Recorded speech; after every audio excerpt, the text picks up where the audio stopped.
예레미야 13장 1에서 27절 말씀입니다. 13장. 여호와께서 이와 같이 내게 이르시되 너는 가서 뱃띠를 사서 내 허리에 띠고 물에 적시지 말라 하시기로 내가 여호와의 말씀대로 띠를 사서 내 허리에 띠니라. 여호와의 말씀이 다시 내게 임하여 이르시되 너는 사서 내 허리에 띈 띠를 가지고 일어나 유브라데로 가서 거기서 그것을 바위 틈에 감추라 하시기로 내가 여호와께서 내게 명령하신 대로 가서 그것을 유브라데 물가에 감추니라.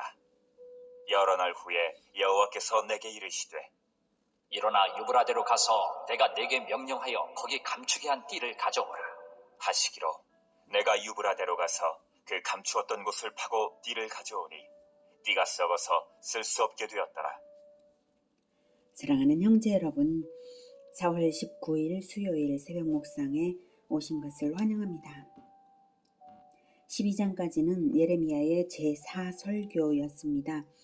언약을 깨뜨린 유다를 벌하겠다 하시면서 예레미야에게 중보기도까지 금지하셨고요. 예레미야는 아나돗 사람들의 살해 음모를 알고 그들을 벌해달라고 기도했어요. 그런데도 달라진 것이 없자 악인들이 형통함의 이유가 무엇이냐고 하나님께 물었습니다. 하나님께서는 심판이 반드시 있을 것이므로 유다가 제국의 침공을 당해 멸망할 것을 알리셨고요. 또한 심판의 도구로 쓰임받는 바벨론에게도 동일한 원리를 적용하여서 심판을 하실 것인데 믿음으로 남은 선민 각 개인들은 시온으로 돌아올 것을 알리셨습니다. 구원받는다는 것은 먼저는 언약을 받는 것이 첫째로 필수적이고요. 다음은 끝까지 말씀의 법도대로 믿음에 서는 그것, 이 두 가지가 있어야 함을 알게 하시는 제4설교였습니다. 그래도 선민은 시온으로 돌아올 백성들이 있잖아요. 바벨론은 멸망하는데 말이죠. 자, 이제 13장은 제5설교입니다. 제5설교는 먼저 상징성이 강한 퍼포먼스를 예레미야에게 명하면서 시작합니다. 1절에 여호와께서 이와 같이 내게 이르시되 너는 가서 뱃띠를 사서, 뱃띠는 제사장들이 에봇 위에 두르던 띠를 가리킵니다. 사서 내 허리에 띠고 물에 적시지 말라 이렇게 하셨는데요. 그 뱃띠를 보겠습니다. 이 사람이 대제사장이고요. 일반 제사장입니다. 허리띠가 동일하죠.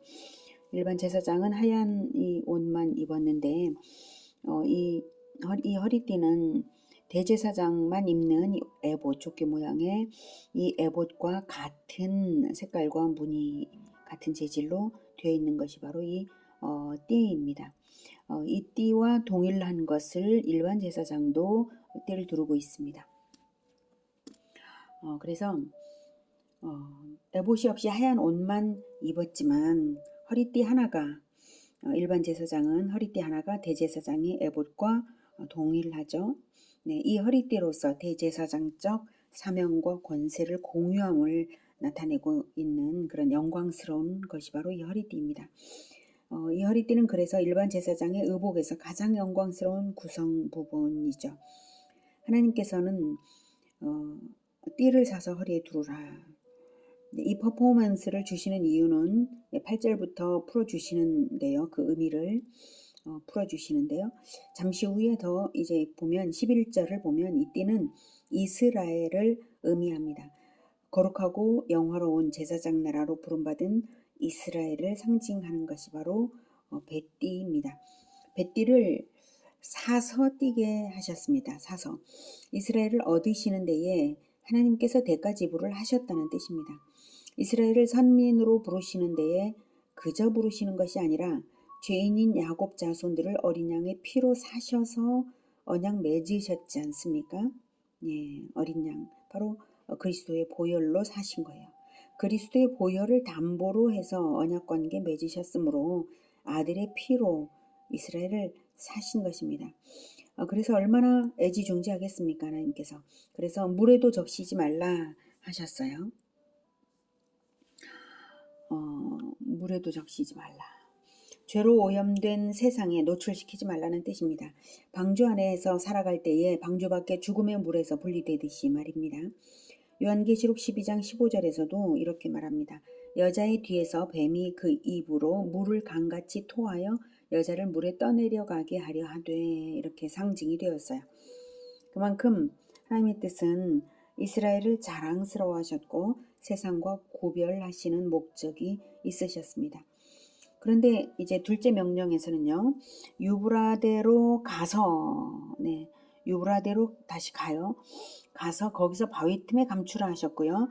다시 세월이 흐른 후에 세 번째 명령이죠. 거기 감추게 한 띠를 가져오라라고 하셨고, 그래서 봤더니 띠가 썩어서 쓸 수 없게 되었습니다. 물에 적셔지지 않게 애지중지했던 것이 무색해져 버린 것을 확인시키시는 것이죠. 이 퍼포먼스에 선민 이스라엘의 영적 상태를 나타내는 의미가 들어있겠죠. 그 의미를 하나님이 직접 8절부터 해석해 주십니다. 여호와의 말씀이 내게 임하니라. 이르시되 여호와께서 이와 같이 말씀하시니라. 내가 유다의 교만과 예루살렘의 큰 교만을 이같이 썩게 하리라. 이 악한 백성이 내 말 듣기를 거절하고 그 마음에 완악한 대로 행하며 다른 신들을 따라 그를 섬기며 그에게 절하니 그들이 이 띠가 쓸 수 없음같이 되리라. 여호와의 말씀이니라. 띠가 사람의 허리에 속함같이 내가 이스라엘 온 집과 유다 온 집으로 내게 속하게 하여 그들로 내 백성이 되게 하며 내 이름과 명예와 영광이 되게 하려 하였으나 그들이 듣지 아니하였느니라. 11절에서 확인이 되죠. 제사장의 자랑스러운 허리띠처럼, 사실 제사장의 허리띠는 대제사장의 에봇을 상징하기 때문에 허리띠는 영광스러운 언약 백성이라는 뜻이에요. 그래서 물도 적셔지지 않게 애지중지했는데 유다의 교만과 예루살렘의 큰 교만, 그것이 하나님의 그런 마음을 무색하게 만들어버렸습니다. 그래서 다른 신들을 따라 그를 섬기며 절하니까 이제 이 띠가 쓸 수 없음 같이 되리라는 것은 결국 멸망당한다는 것인데요. 유브라데로 가서 거기서 그것을 바위 틈에 감추라 하신 것은 유브라데 쪽에서, 즉 바벨론이 침공해 오는 쪽이 바로 그쪽이므로 거기로 팔려가게 될 것을 암시하는 퍼포먼스입니다. 예레미야는 의미를 처음에는 몰랐겠지만 하나님의 명령대로 600km가 넘는 유브라데 강가에 2번이나 다녀왔던 것입니다. 예레미야의 특이한 행동이 사람들의 이목을 집중시켰을 것이고요. 그러한 기행으로서 하나님은 예루살렘의 메시지가 되게 하신 것입니다. 이제 12절부터는 또 하나의 다른 비유로서 타락의 결과가 무엇인지 메시지를 주십니다. 그러므로 너는 이 말로 그들에게 이르기를 이스라엘의 하나님 여호와의 말씀에 모든 가죽 부대가 포도주로 차리라 하셨다 하라. 그리하면 그들이 내게 이르기를 모든 가죽 부대가 포도주로 찰 줄을 우리가 어찌 알지 못하리요 하리니 너는 다시 그들에게 이르기를 여호와의 말씀에 보라 내가 이 땅의 모든 주민과 다윗의 왕위에 앉은 왕들과 제사장들과 선지자들과 예루살렘 모든 주민으로 잔뜩 취하게 하고 또 그들로 피차 충돌하여 상하게 하되 부자 사이에도 그러하게 할 것이라. 내가 그들을 불쌍히 여기지 아니하며 사랑하지 아니하며 아끼지 아니하고 멸하리라 하셨다 하라. 여호와의 말씀이니라. 가죽 부대에는 유다 사람들을, 포도주는 하나님의 진노로서 피해 심판을 의미합니다. 상징이 아주 인상 깊죠. 그리스도께서 우리는 가죽 부대와 같은 존재인 줄 알아야 합니다. 그리스도께서 우리에게 제공하신 보혈의 성찬으로 우리가 내면이 가득 차 있어야지, 안 그러면 진노의 심판이 가득 차게 될 것을 암시하십니다. 그러나 유다 사람들은 예레미야의 그 예언을 조롱하죠. 12절에 보면 그들이 내게 이르기를 모든 가죽 부대가 포도주로 찰 줄을 우리가 어찌 알지 못하리요. 포도주 부대에 포도주가 차지 그런 당연한 말을 예언이라고 하냐는 조롱이죠. 네, 맞습니다. 우리는 포도주 가죽 부대와도 같은 존재이기 때문에 보혈로 가득 차야 하는 것입니다. 그것이 당연한 것입니다. 그런데 타락하여서 탐욕과 죄악의 포도주로 채웠으니 진노의 붉은 것으로 가득 차게 되는 것이죠. 14절. 또 그들로 피차 충돌로 하여 상하게 하되 부자 사이에도 그러하게 할 것이라. 네, 모든 사람들이 심지어 부자지간에도 서로를 영적으로 유익되게 하지 못하고 죄악으로 이끌므로 피차 상하게 만드는 것입니다. 그 정도이니까 내가 그들을 불쌍히 여기지 아니하며 사랑하지 아니하며 아끼지 아니하고 멸하리라고 하시는 것입니다. 그래서 예레미야가 간곡하게 유다 사람들에게 말합니다. 15절. 너희는 들을지어다. 귀를 기울일지어다. 교만하지 말지어다. 여호와께서 말씀하셨습니다. 그가 어두움을 일으키시기 전, 너희 발이 어두운 산에 거치기 전, 너희 바라는 빛이 사망의 그늘로 변하여 침침한 어둠이 되게 하시기 전에 너희 하나님 여호와께 영광을 돌리라. 너희가 이를 듣지 아니하면 나의 심령이 너희 교만으로 말미암아 은밀한 곳에서 울 것이며 여호와의 양떼가 사로잡힘으로 말미암아 눈물을 흘려 통곡하리라. 그리스도의 심령으로 울며 회개하기를 호소하는 예레미야입니다. 회개하면 곧 하나님의 사하심을 얻어 영광을 돌리게 될 것이니 그리하라는 애절한 호소입니다. 예수님이 예루살렘에 입성하실 때도 통곡하셨던 그 장면이 있죠. 예수님은 그리스도가 왔음에도 불구하고 회개하지 않는 예루살렘이 결국은 성전과 함께 파괴당할 것을 내다보시면서 예루살렘 입성 시에 우셨습니다. 누가복음 19장 42에서 44절을 보면 가까이 오사 성을 보시고 우시며 이르시되 너도 오늘 평화에 관한 일을 알았더라면 좋을 뻔하였거니와 지금 내 눈에 숨겨졌도다. 날이 이를지라 내 원수들이 토둔을 쌓고 너를 둘러 사면으로 가두고 또 너와 및 그 가운데 있는 네 자식들을 땅에 메어치며 돌 하나도 돌 위에 남기지 아니하리니 이는 내가 보살핌 받는 날을 알지 못함을 인함이니라 하시니라. 이렇게 예수님을 따랐다면 보살핌을 받았을 텐데 그러지 못한 예루살렘의 파괴가 이제 파괴를 예고하면서 오신 것입니다. 마태복음 23장 37절에서 39절에는 이렇게 하십니다. 예루살렘아 예루살렘아 선지자들을 죽이고 내게 파송된 자들을 돌로 치는 자여 암탉이 그 새끼를 날개 아래에 모음같이 내가 네 자녀를 모으려 한 일이 몇 번이더냐. 그러나 너희가 원하지 아니하였도다. 보라 너희 집이 황폐하여 버려진 바 되리라. 내가 너희에게 이르노니 이제부터 너희는 찬송하리로다 주의 이름으로 오시는 이여 할 때까지 나를 보지 못하리라 하시니라. 네. 예수님의 그 통곡하시는 그 심령으로 예레미야도 호소했던 것입니다. 이 지경이 될 때 왕에게 특별한 메시지가 없을 수 없죠. 18, 19절은 왕과 왕후에게 전달하라고 명령하신 것입니다. 너는 왕과 왕후에게 전하기를 스스로 낮추어 앉으라. 곧 영광의 면류관이 내려졌다 하라. 네겝의 성읍들이 봉쇄되어 열자가 없고 유다가 다 잡혀가되 온전히 잡혀가도다. 네겝의 성읍들이 봉쇄되어 열자가 없다. 네겝은 유다 남쪽의 광야인데요. 북쪽에서 쳐들어온 바벨론의 군대가 남쪽의 광야까지 봉쇄하여서 열자가 없게 할 정도이니 완전한 점령을 당한다는 것이고요. 영광의 면류관이 내려졌다라고 왕과 왕후에게 전하라는 것은 이제 다 포로가 된다는 예언입니다. 실제로 여호야긴 왕 때에 여호야긴 왕과 그의 모친 태후 느후스다가 바벨론의 포로가 되었습니다. 열왕기하 24장 8에서 17절에 이제 나와 있고요. 여기서는 이제 읽기는 생략하겠습니다. 열왕기하 24장 읽어보시기 바라고요.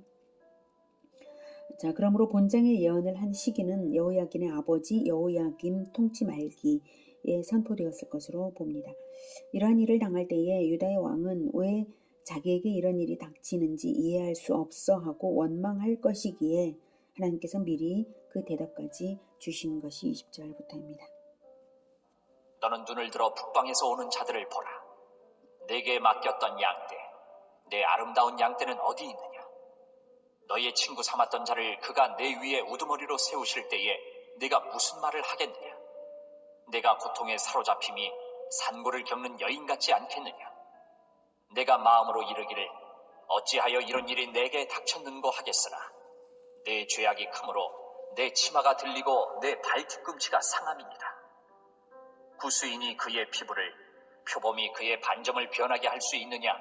할 수 있을진데 악에 익숙한 너희도 선을 행할 수 있으리라. 북방에서 오는 자들은 바벨론 군대가 침공해 오는 것을 의미하고요.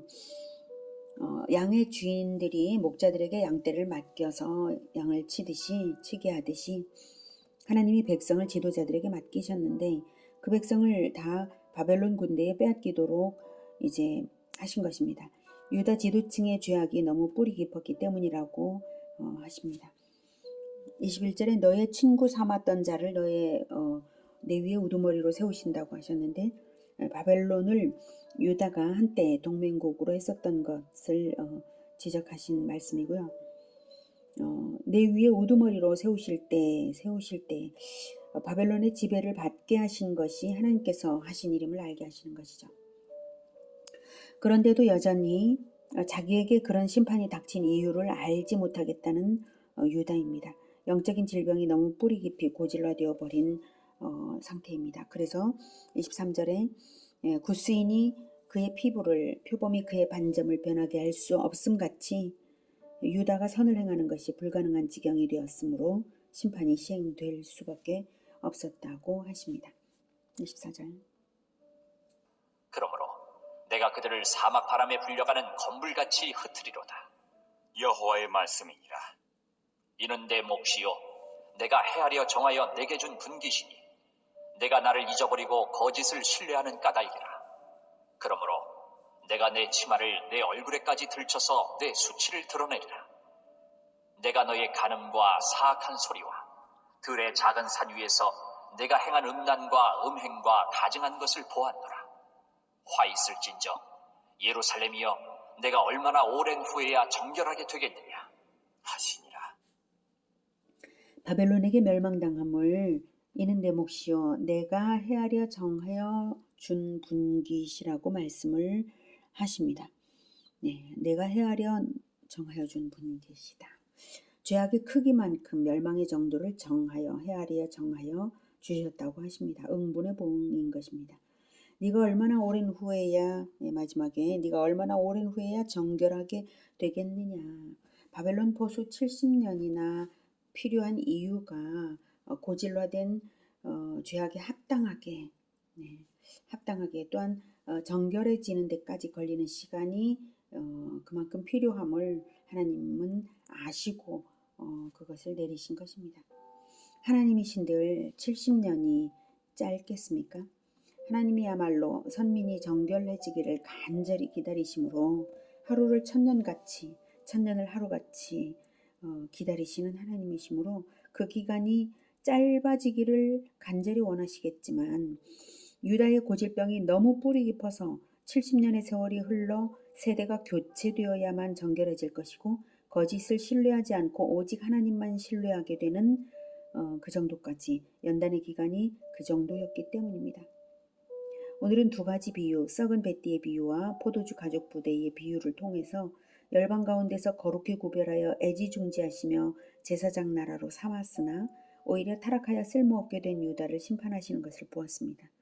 그러나 영영 버리시는 것이 아니라 다시 정결하게 될 그날까지 정확한 계량으로 정하셔서 고난의 연단을 주실 것을 말씀하셨습니다. 하나님은 영광스러운 사명을 주시고 또한 합당하지 않을 때 심판도 주시는 하나님이십니다. 썩은 뱃띠처럼 버리지 않으시고 너무나 은혜로운 것은 뱃띠는 버리지만 하나님의 선민은 버리지 않으셨다는 거죠. 고난의 연단을 거쳐서 새로워지는 사람들은 그 남은 자들은 구원받고 또한 다시 사명을 받아서 그 사명으로 나아갈 수 있는 자들입니다. 고난의 연단을 거쳐 새로워질 것을 하나님은 기다리심으로 심판을 반드시 하시는 것이죠. 안 그랬다면 최후 심판까지 내버려 두셨을 테지만 하나님은 사랑하심으로 자기 백성을 사랑하심으로 고난의 연단을 계획하신 것입니다. 우리에게도 동일하게 적용하십니다. 우리에게 예수님이 주신 제사장적 사명을 우리가 깊이 새겨야겠습니다. 날마다 거룩을 지켜내고 날마다 맡기신 양떼를 먹이고 보호하는 우리 모두가 되어야 하겠습니다. 그것이 우리 자신을 지켜내는 것이기도 하죠. 성령께서 늘 우리에게 역사하사 날마다 새로운 감동으로 우리 주 예수님을 따를 수 있게 하여 주시기를 기원합니다. 기도하겠습니다. 은혜가 충만하신 하나님 아버지, 참으로 고질화되어 버린 그 영적인 질병이 심해서 새로워지기 어려운 이스라엘을 큰 고난 가운데 두심으로써 다시 새로워지기를 기다리시는 하나님, 우리가 그 70년처럼이 아니라 날마다 새로워질 수 있기를 원합니다. 성령께서 늘 우리를 주장하여 주셔서 우리의 마음이 늘 새로워지고 우리의 행실이 날마다 예수님을 닮아갈 수 있게 도와주시옵소서. 결코 변질되어 고질적인 병이 되는 일이 결코 없도록 우리 교회들을 지켜주시기를 간절히 원합니다. 주님 도와주시옵소서. 우리가 오직 사명으로 제사장적 사명을 잃지 않고 나아가겠습니다. 주님 도와주시옵소서. 예수 그리스도 이름으로 기도드립니다. 아멘. 이어지는 시간은 개인 기도 시간입니다.